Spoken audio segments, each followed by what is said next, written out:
Good morning. It is September 8th, Thursday. Corey and I were going to plant last Sunday, but because he had a foot injury at work, he was not able to be on his feet. So today I am going to work on planting our tomatoes, our Tappy's Heritage indeterminate tomatoes, and I will be planting them in the rows that we prepped about a week ago. And so I've got my work cut out for me. It's going to be good though, because I've decided it's going to be good. I don't really feel like, pushing through all of these weeds and stuff, but that's just part of it. So that's what I will be doing today. I got to dig through here and find the emitters on the center water line. And I'm going to plant every third emitter so that we have plenty of space between the tomatoes. So that's what's going to take time, is finding all of the emitter holes so that I can count properly. Tell you what, it's nice and moist in this soil.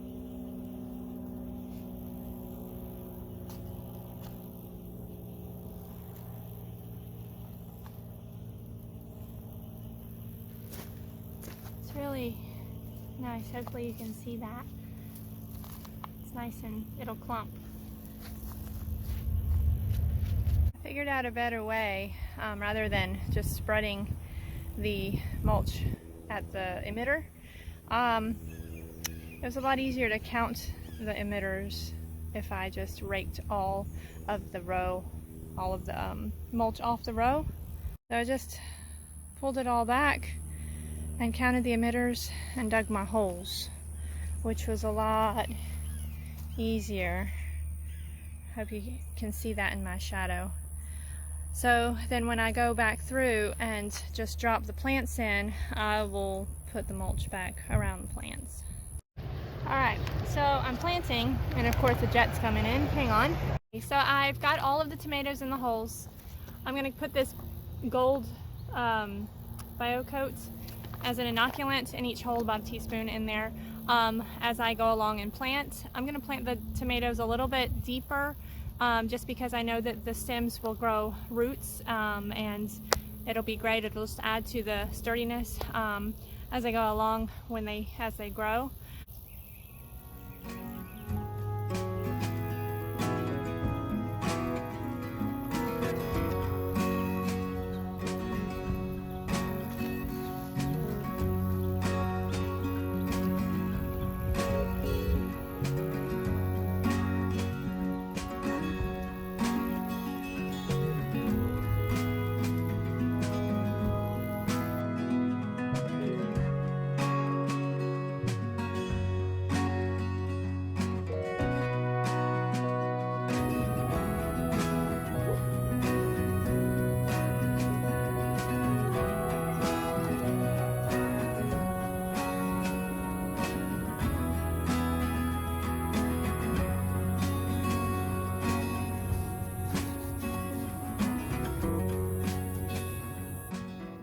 Got the tomatoes in just as it's starting to sprinkle.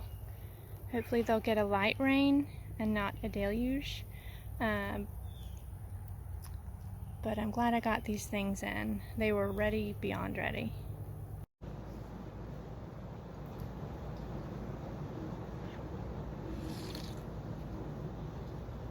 So I brought it inside. It started raining and I think it's just beautiful. I love the rain. I figured I would come inside and just look at the seeds that I have. I've put aside some that I'm going to use, and I want to refer to the list. Oh, this gnat in here. I want to refer to this list that I've made about what I want to plant this fall. It's kind of a big list. It's overwhelming, but I have a big garden space. Yeah, these, I don't know what they're called, these fungus gnats. Do you guys have problems with those with plants in your house? I'm trying to figure out how to get rid of them. I've tried vinegar. I know there's some other things, but if you have any suggestions, let me know. They're not super bad right now, but they've gotten bad before. So one thing I'm gonna do is these Detroit red beets. We haven't really been very successful with beets in the past, and I'm really hoping to get more successful with those. For the carrots, I'm gonna do the Kuroda carrots. They did really well for us I guess it was last year. And I don't know, I kind of like the rainbow mix as well.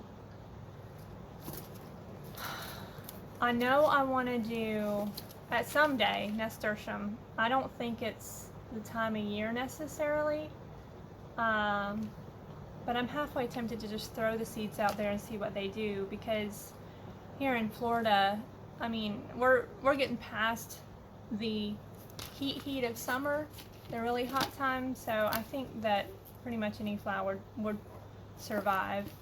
I don't know, I just want some color in my garden. So I'm just going to try a few things, some perennials. Hopefully they can reseed and come back. Maybe around the edges or something like that. I know I want to do peas, so I'm going to try some peas. And we have been blessed. Our friend, part of our Botanical Life group here locally, was able to get a lot of seeds that were about to expire donated from Walmart to our group through a partnering party, and we've just been blessed with a lot of free seeds. So this has been such a godsend, and so I'm endeavoring to use all of these seeds. So I've got Blue Lake stringless pole beans, and I've got cauliflower I'm going to do. I really want to get, actually I think I do have some pak choi seeds. I love that. I want to, I like using it in stir fries and things like that. I'm gonna do some of this red Russian kale. It's so beautiful. I love the color of that. Let's see, I'm going to definitely do some cabbages. I'm going through these because I'm going to be starting them inside so that they're ready when it's a little bit cooler to get those planted. I'm going to go ahead and do some more squashes. The cooler it gets, the better for bug control. I have several packages of those. Oh, I'm determined to learn how to use Swiss chard. It's rainbow and regular. I've bought it a few times in the store and have failed to really use it because it's new to me. I mean, I've eaten it before, but I'm not familiar enough with it, honestly. I'm gonna start a variety of lettuces. The ones that I started again, the second round of lettuces that I started again for our inside grow situation, they sprouted within 2 days, guys. It was just amazing. But as they've come to maturation, our house is just too warm to keep them sweet, so they've turned bitter. So I've got to let those go. They're probably about this tall and perfect size for salads, but I've got to let those go and get rid of them because it's just too hot. We're having to keep our house at 82 because unfortunately in the heat of summer our AC struggles to keep up with any cooler than that. We are in a manufactured home and the insulation is not that great, and our system is probably not so efficient because it's really old. It's older. I have started a lot of peppers. Some of those are, let's see, how did I do that? Which ones did I do? I know that I did like a mini bell mix, and I did some of these here. I did some of the purple bells and sweet peppers, and I also did some of these yellow bells. So I have quite the variety going on. I did them all in one pan, and I'm excited to see how those produce.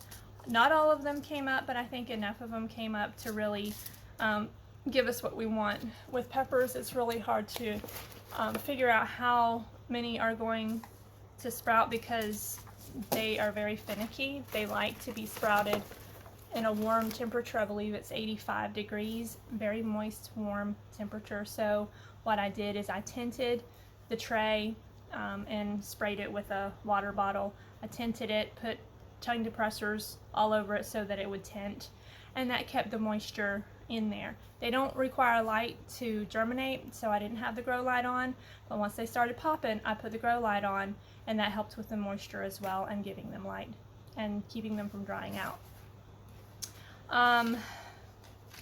There's a couple of spinaches here that I probably will put around maybe the greenhouse or something like that. I have, this one's a climber. What is it called? Just called the climbing spinach. But it's pretty. This one is spinach round leaf. And this one is, oh, it looks like Malabar spinach. I'm not too crazy about this one. I may not do this one because it's kind of mucilaginous when you eat it. So I'm not too crazy about that. I also want to get some broccoli seeds going. I bought some broccoli seeds in the spring, not seeds, sorry, but plants from the store. And they gave me some really nice heads, beautiful, awesome. I have not been able to get any to grow from seed for me yet. They've grown, but they've produced itty bitty heads. I think the biggest head I got was maybe like that, but that was like a couple years ago. So I'm going to try that. I'm also going to try some cucumbers. I'm going to try silver slicers. I saw that was somebody else's one of her favorites on YouTube. Her name is Jess Sowards with Roots and Refuge Farm, and so I'm going to try it. Let's see here. Oh, I am going to be ordering some onions this year. I'm waiting on a notification that they've gotten them in. What is that place? Hold on. I can never remember the place that I'm ordering it from, but they were great last year, and those are the ones that I'm eating off of now. They do really well. They preserve really, really well. I just love drinking my Roma when it's raining, and I like to be inside and just comfortable and just cozy. So it's a perfect way to spend time drinking my Roma and going over my seeds. So this is my list. Looks a little bit overwhelming, but I'm ambitious and I want this to work, and I have the space, but I need to plan.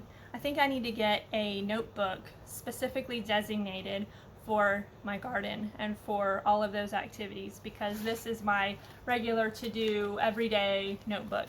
So something I gotta do. Definitely gonna do some collards, some spinach. We've got tomatoes like I showed you today. Those are planted. Since it's raining, it's wonderful. I don't have to water them in, and that's awesome. The mulch truck still has not come. So what I'm thinking I'm gonna do with all of that mulch, the weeds and stuff, the mulch, the natural mulch I'll call it, out there, I think I'm going to take it all off, mow it over, gather it back up, and put it on the beds, because it's so hard to get all of that jumbly mess in and around the tomato plants without bothering the tomatoes. So that's what I'm going to try to do. I'm going to plan on mowing in the morning anyway. Our grass has gotten so high again with all of the rain that I will be able to bale some hay for some more mulch. So I'm just praying for that mulch to get here, because it's definitely a lifesaver. But interestingly, on a homestead, when you're trying to live more sustainably and be more self-sufficient, you kind of have to learn to use what you have. So that's a hard learning curve, and especially when you want what you want, but you got to be flexible. So that's what I'm having to learn to do, and I think it's a good thing. I think it stretches me and helps me to know what to do in the event that I don't have what I think I should, or what I want, or what's ideal. So I'm not going to let that stop me from progress. But I think that's about it. I appreciate you guys coming along. I'm excited for this season. Sunday we're going to go and get trellising material for the tomatoes because they are indeterminate. They will climb and all of that. So last spring we used cattle panel, but we didn't get it in time, and so the tomatoes kind of grew every which way, and I had to do a lot of hard pruning, if you recall. But we still had quite the harvest. I ended up planting 66 tomato plants. I did every fourth hole rather than every fourth emitter on the drip tape, rather than every third, because it needed a little bit more room. So we're excited to get this season up and running, and just bring you guys along.